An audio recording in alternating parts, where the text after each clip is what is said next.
Pinuntahan na naman natin kaagri itong ating kliyente dito sa Lupaw, Calamansi Farm ni Boss Rowell. At nagpapabunga na kasi kami ngayon. Titingnan ko kung ano na ang lagay nitong Calamansi Farm nila. Kaagri, dito ako ngayon sa Lupaw, sa farm ni Boss Rowell dito sa Lupaw, Nueva Ecija. Nagpapabulaklak na siya ng kalamansi ngayon at pinuntahan uli natin siya para makita kung ano yung ano. Papabulaklak na kasi kami ngayon.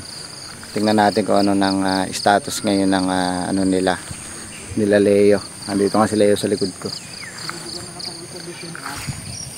Eto, ang maganda dito, Leo.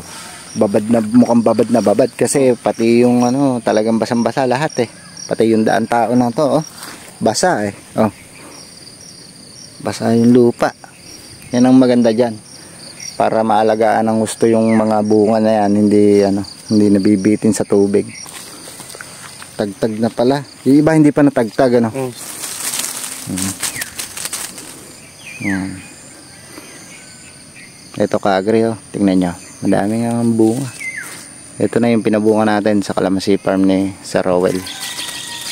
Yan. Yung mga turo natin sa kanila na pagpapabulaklak, nagawa naman nila. Ayan, at resulta na nga ay hitik na sa bunga. Hitik na yan. Leo, hindi lang masyado natatanggal yung mga petals niya kasi ano gamit yung sprayer dito? Yung rechargeable lang siya. Rechargeable ano. Pero kung power spray ang gamit mo dito, ano yan? Matatanggal. Oo, matatanggal yung mga petals na tuyo-tuyo na to. Ano niya yan eh. Maitutulak na ng puwersa ng power sprayer yan.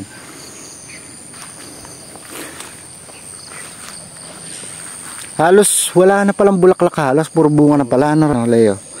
Yung mga tatalbos sa kansa ng bulaklak. Oo, may pasunong. Pasunong ang tawag doon. May pabaon na bulaklak yung bagong talbos, ano? Tulad na to. Ito, mga bagong talbos ito. May pabaon siya na bulaklak. Ito, damay mo na to sa alaga. Ito, kaagri, oh, buo naman yung mga bunga. Magaganda naman. May mga gamais na nga iba niya. Oh. Madami din palang ibinulaklak ito. Ano, Leo? Hitik din. Yung mga bangkan sa mga kontinong na bunga na mamulaklak. Namumulaklak, oo. Hahabol yan ng bulaklak. Lalo na yung natutubigan mo ng maganda, yung napapaagusan mo. Nakakainom ng magandang tubig. Lalo bulaklak. Naubunuhan doon sa mga maraming bulaklak. Doon sa gawi doon. Marami ng bulaklak ngayon. Doon sa bandang bungad, ano? Sa may tabing kalsada. Hahabol na din yun. Pero dito, majority ng bunga ng kalamansi mo puro mga gamunggo tsaka gamatang hito. Yan. Maraming bunga. Ayos.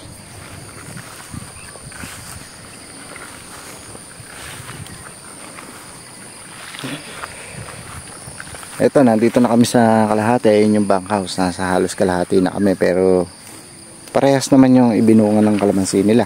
Kasi tutusin nyo, ayan, dami.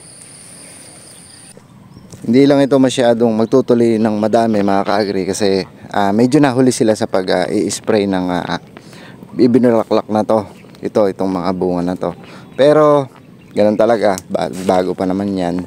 Kaya talagang magkakaroon ng error. Pero syempre, sa mga susunod na panahon, susunod na pag-aalaga nila, alam na nila yan kung ano yung mga kulang nila, yung mga naging mali nila. Maitatama na nila yan.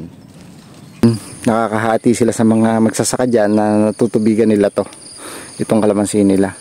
Kaya malaking bagay din na sila Leo nakakakuha na ng tubig dyan.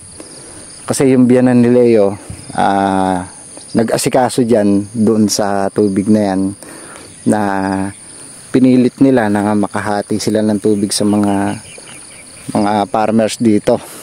Patuloy natin to, pinapaalagaan yung bunga na to kasi napaka-importante ng alagaan itong mga ganitong stage kasi lalo ngayong summer na ay napaka na ng mga fruit fly, napakabagsik na. Ito kaagri yung gamit nila na sprayer, rechargeable. Pasamantala yan lang muna. Pero sa totoo lang mga ka-agri, ang kuwan talaga, power spray talaga. Kasi habang tumalaki itong kalamansi, mas kailangan ng power spray. Kaya kailangan din talaga magpundar. Ito, nung bata pa yung kalamansi, talagang ginagamit nila to.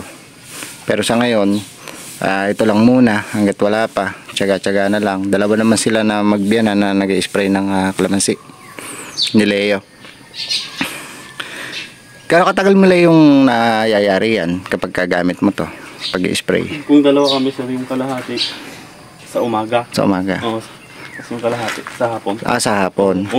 Kung malakas yung hangin sir, pinapaumaga na namin. Oo, mas maganda kayong ganun. Kasi tigil namin. Opo. Kasi maitataboy ito ng yung sprayer na to, maitataboy ng hangin Oh. Mahina lang ko kasi labas Kwan sir, pagka mainit na, hindi ko na, pinapahinto ko na. Opo, yun, mas maganda. Kasi mainit kasi yung gamot Oo, mainit yung gamot. Mas maganda magbomba talaga, mag-spray yung madaling araw at saka yung hapon. Ganun po. Kahit kami, ganun din kami mag-spray.